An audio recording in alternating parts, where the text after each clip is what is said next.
Shalom, selamat bertemu lagi dalam pertemuan kita kali ini. Harapannya adalah kita terus berada dalam suasana yang bersukacita, bahagia selalu, dan sehat terus. Nah, kali ini dalam pembelajaran Alkitab kita kali ini kita akan belajar tentang seorang tokoh yang sangat disegani, sangat dihormati oleh paling tidak ada 3 agama, yaitu agama Yahudi, agama Kristen, dan agama Islam. Nah, siapakah dia? Dia adalah Abram atau Afram yang kemudian berganti nama menjadi Abraham. Nah, perlu kita ketahui bahwa Abram atau Afram ini adalah keturunan 10 dari Nabi atau Nabi Nuh, ya. Kalau Afram ini artinya orang mulia, jadi kalau Afram atau Abram itu artinya orang mulia, maka Abraham adalah bapa dari suatu bangsa yang besar. Nah, saya akan membacakan dulu ayat-ayat firman Tuhan tentang Abraham ini, yaitu dalam Kejadian pasal 12 ayat 1 sampai ayat yang ke-9. Ayat 1 berbunyi, "Berfirmanlah Tuhan kepada Abram, berfirmanlah Tuhan kepada Abram atau Afram, pergilah dari negerimu dan dari sanak saudaramu dan dari rumah bapamu ini ke negeri yang akan kutunjukkan kepadamu. Aku akan membuat engkau menjadi bangsa yang besar dan memberkati engkau serta membuat namamu masyhur dan engkau akan menjadi berkat. Aku akan memberkati orang yang memberkati engkau dan mengutuk orang yang mengutuk engkau, dan olehmu semua kaum di muka bumi akan mendapat berkat. Lalu pergilah Abram seperti yang difirmankan Tuhan kepadanya, dan Lot pun ikut bersama-sama dengan dia. Abram berumur 75 tahun ketika ia berangkat dari Haran. Abram membawa Sarai istrinya dan Lot anak saudaranya dan segala harta benda yang didapat mereka dan orang-orang yang diperoleh mereka di Haran. Mereka berangkat ke tanah Kanaan, lalu sampai di situ. Abram berjalan melalui negeri itu sampai ke suatu tempat dekat Sikem, yaitu pohon terbantin di Mor. Waktu itu orang Kanaan diam di negeri itu. Ketika itu Tuhan menampakkan diri kepada Abram dan berfirman, "Aku akan memberikan negeri ini kepada keturunanmu." Maka didirikannya di situ mezbah bagi Tuhan yang telah menampakkan diri kepadanya. Kemudian ia pindah dari situ ke pegunungan di sebelah timur Betel. Ia memasang kemahnya di Betel di sebelah barat dan Ai di sebelah timur. Lalu ia mendirikan di situ mezbah bagi Tuhan dan memanggil nama Tuhan. Sesudah itu Abram berangkat dan makin jauh ia berjalan ke tanah Negeb. Nah, siapakah Abraham dan asal usulnya itu bagaimana? Nah, kemudian jika Nuh itu dipilih karena prestasi, ya, Nuh itu dipilih karena prestasi, Abraham itu dipilih karena apa? Nah, kemudian apa upah Abraham? Nah, apa bonus Abraham? Abraham ini dapat bonus. Kemudian bukan cuma bonus, tapi double bonus. Nah, kita akan lihat, ya, saya akan memberitahu kepada saudara jawaban dari pertanyaan-pertanyaan tadi. Siapakah Abraham dan bagaimana asal usulnya?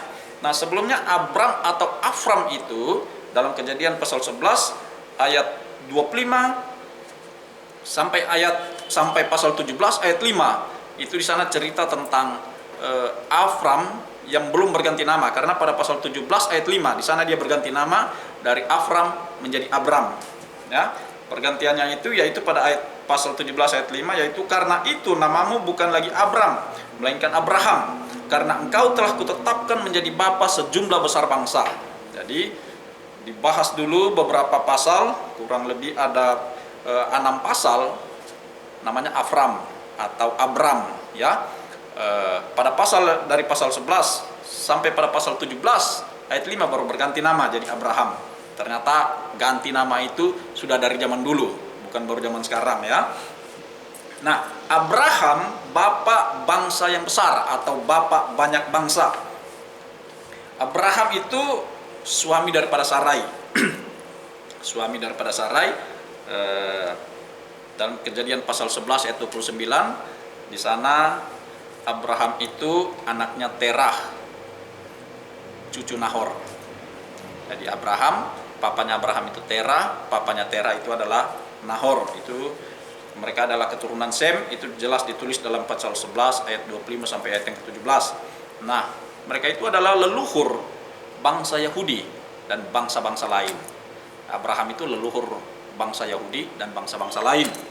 Nah, riwayatnya itu tertulis dalam pasal 11 sampai pasal yang ke-25, panjang lebar ditulis riwayat hidupnya.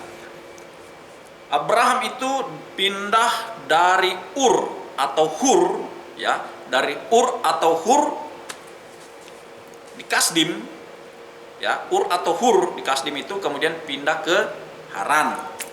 Nah, usia 75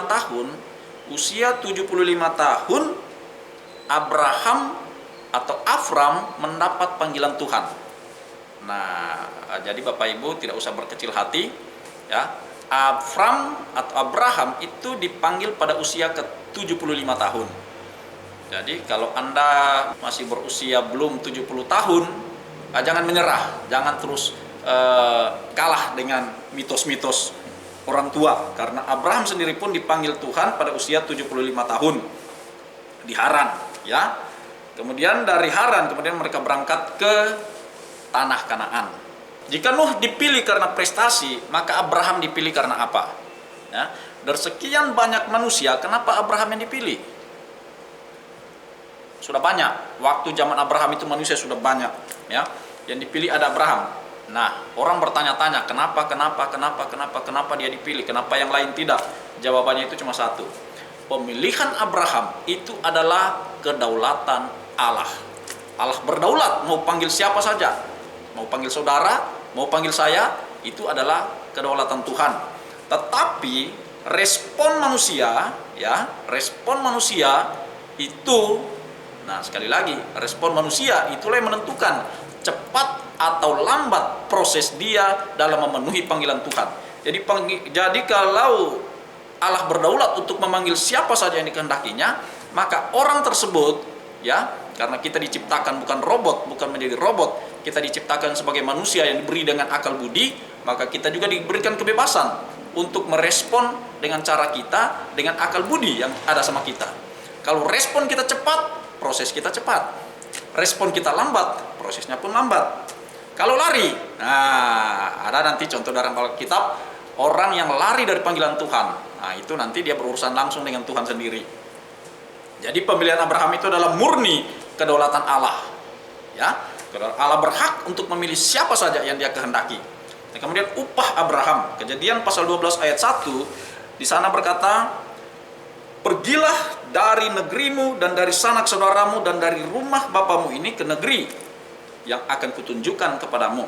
Alamatnya belum jelas, ya, alamat tempat tujuan Abraham ini belum jelas. Karena masih akan ditunjukkan, ya. Nggak bisa share lokasi, belum ada, Google hari itu belum ada, ya, Google Map belum ada, jadi belum bisa share lokasi. Waktu Abraham disuruh, Tuhan berfirman kepada dia, pergi dari negerimu yang dia tempati, pergi ke suatu negeri yang akan ditunjukkan. Abraham tidak membantah. Nah, sekali lagi, saudara-saudara, teman-teman yang suka membantah panggilan, nah perhatikan ini, Abraham tidak membantah. Nah, apa bonus Abraham? Kejadian pasal 12 ayat 23 dikatakan di sana, aku akan membuat engkau menjadi bangsa yang besar. Jadi bonus Abraham dari ketaatannya itu yang pertama adalah Tuhan akan membuat dia menjadi bangsa yang besar. Jadi ketika dia diperintah, dia taat, langsung berangkat, dapat bonus. Ya, dapat bonus. Kalau kalau upah tadi, negeri akan diberikan kepadanya, suatu negeri yang akan ditujukan, itu upahnya.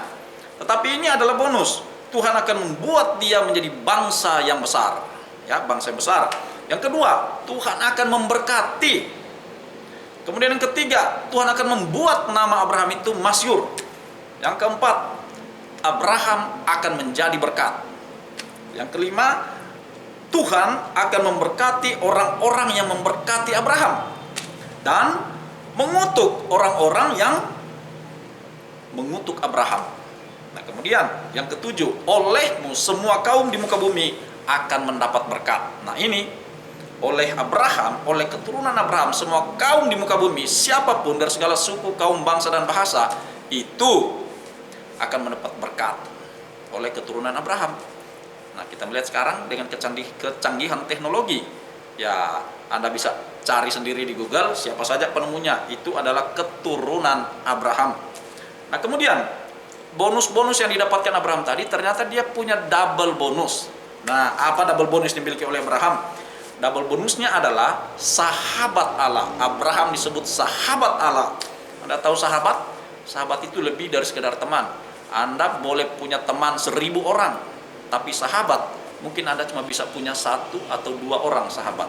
Karena sahabat ini tingkatnya lebih tinggi lagi daripada teman. Sahabat ini bisa saling pengertian, saling menerima, saling mendoakan, saling melengkapi, dan bisa saling curhat. Nah, sahabat itu saling mengerti. Sahabat. Kemudian lebih daripada itu adalah Abraham disebut bapa orang beriman dalam Roma pasal 4 ayat 11. Imannya sangat teguh dan ia dikenal sebagai sahabat Allah.